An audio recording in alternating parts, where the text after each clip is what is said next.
afternoon. So, nakadali sa rooftop ko nagpabil mga ayay.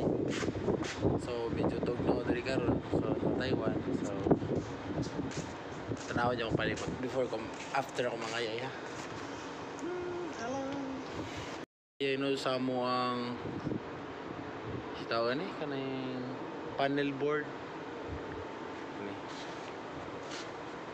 Arerem eh. Okay, hay. Ako rin sangit dis mga putaw na kadapit. Anak. Ya, kadapit. So, this coming Friday is my birthday. So, 30 na kita. So, nidawag ko. Ang ko, edad ako is 24. Then now, I'm turning 30. Days to go. Mag-30 na dito ako. Natungtong na dito ko. Hapit-hapit na dito ko malapas kalendaryo.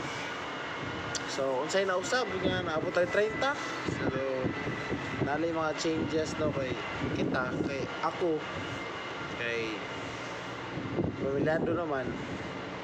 Then, how focus tanan sa trabaho ni take good care sa akong family.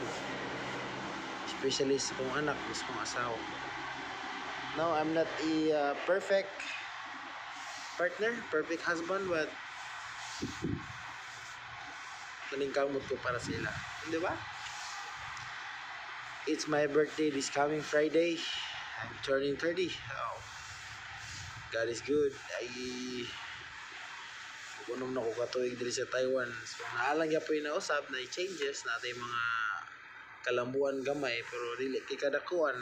Importante natin progress sa atong kinabuhi, di ba?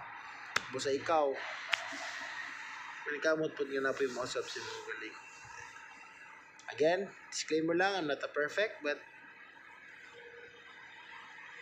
maybe I do a great job para sa galingon nga dili magsalig sa uban. Diba?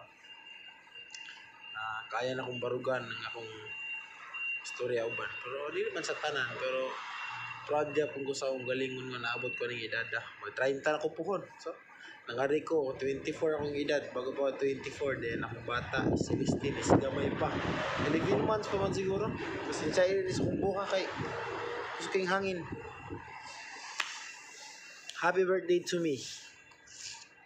Thank you Lord, sa 30 nga edad. God bless you all.